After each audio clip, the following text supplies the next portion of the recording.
No one will ever replace my husband. No. But I do see some similarities of my husband in JD and Vice President JD Vance. I do.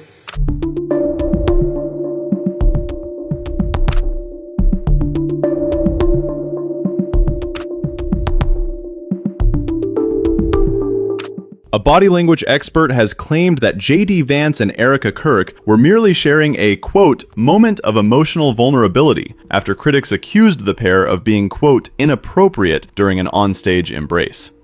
Erika, the wife of the late conservative activist Charlie Kirk, walked onto the stage at the University of Mississippi on Wednesday for her first Turning Point USA campus appearance since the assassination of her husband.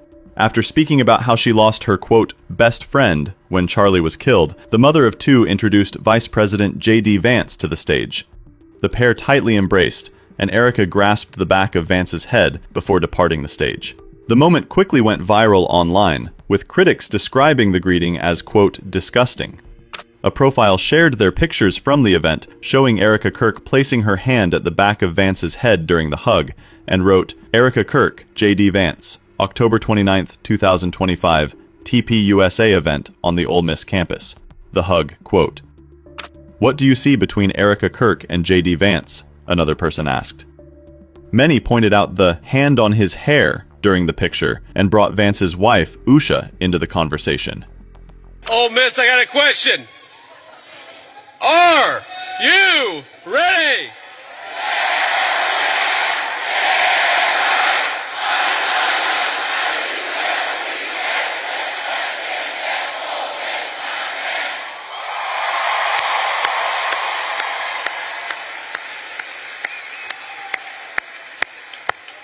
Wow, that was impressive. They told me that would be impressive, and they were exactly right.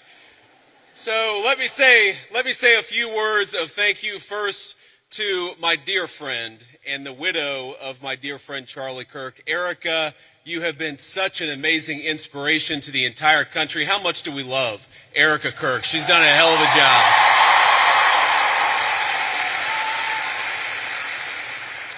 I want to thank, we have a couple of Mississippi senators here. We have both Senator Roger Wicker and Senator Cindy Hyde-Smith. Thank you guys for being here.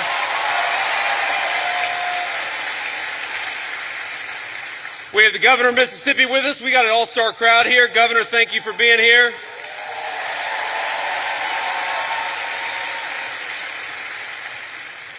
And most importantly, we have got over 10,000 students from across Mississippi. We are proud to have you, and we know that you are the future of Charlie Kirk's legacy. So thank you for being here.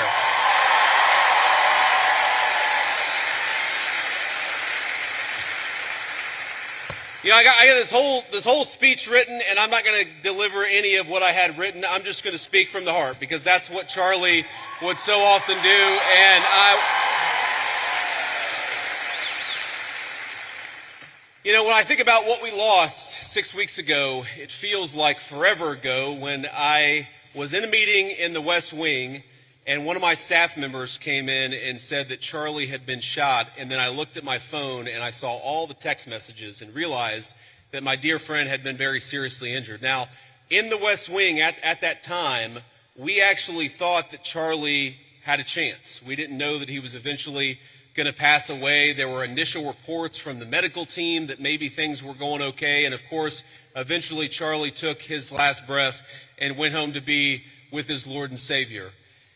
I remember thinking at that moment, first, of course, about Erika and the children. They've got their oldest, their daughter, is very similar in age to our youngest child. And I remember thinking, what a terrible tragedy for that family. And the second thing that I thought was, what a terrible tragedy for the United States of America.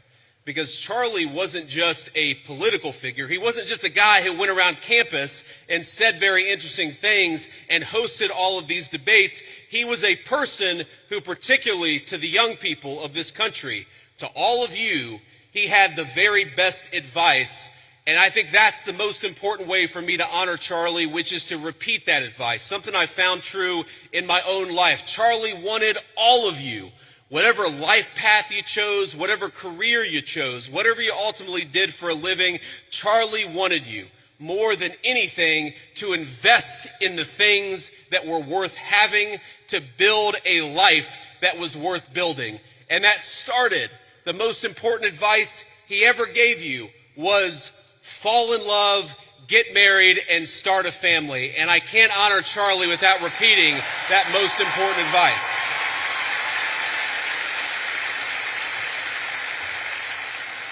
Now, most of you are probably too young to have found the person you're going to spend the rest of your life with. Some of you are lucky enough to have found that person already. But I will tell you, if you're as lucky and blessed as I have been, it hits you like a ton of bricks. And I have found that person in my lovely wife, Usha, our second lady, who is here with us today. She's sitting in the audience somewhere. I don't know where. But I love you, honey. And have children. That's something Charlie also always told. I grew up in a generation. I'm 41 years old. I'm a millennial. And if you're being uncharitable, you would call me a geriatric millennial, which I really hate. I really hate being called a geriatric millennial. But here I am at 41 talking to all of you like I've got great wisdom. Here's the thing. The one regret, the only regret that I really have in my entire life, and I've made plenty of mistakes, but the one regret that I have is that, frankly, I wish we had started having kids sooner. Because when you're a young father, you realize what an incredible blessing they are, but they're also very exhausting. And I know here at Ole Miss, we like to party a lot.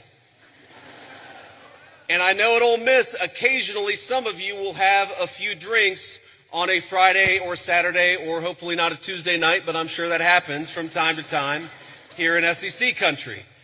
But here's the thing.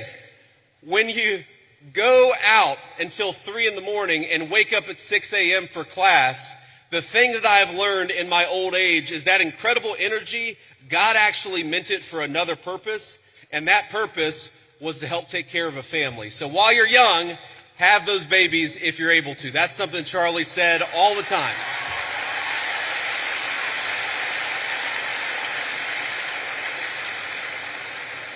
But if you think of that advice, Charlie wanted you to get married. He wanted you to fall in love. He wanted you to build a family. He wanted you to find a vocation. That was the advice that he gave on campuses. But that's not just about you. That's also about our country and about our government. Because while you have the freedom to live life as you so choose, I have got a responsibility as your vice president to make the American dream as accessible as possible. And this is why, my friends, this is why we care about all the things that we care about. Why do I care so much about having a secure border in the United States of America? It's because I believe that when you let in a flood of illegal immigration, what it does is it drives down the wages of young people and makes housing unaffordable for the entire American population. That's why we close down the border.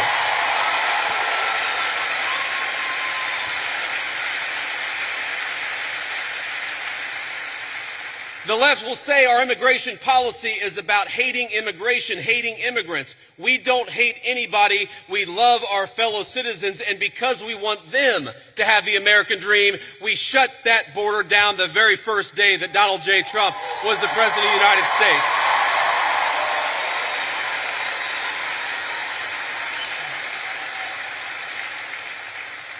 I care about you being able to afford a home, which is why we fought so hard to fix the broken policies of the Biden administration. I want a lot of you, I'm sure there are military veterans in this room right now. I'm sure there are a lot of people who will join the military in the future, and we're proud of you. But part of America First is ensuring that we never ask you to go and do the American people's business unless it is in the interest of the United States of America, and that's how we honor the sacrifice of our troops.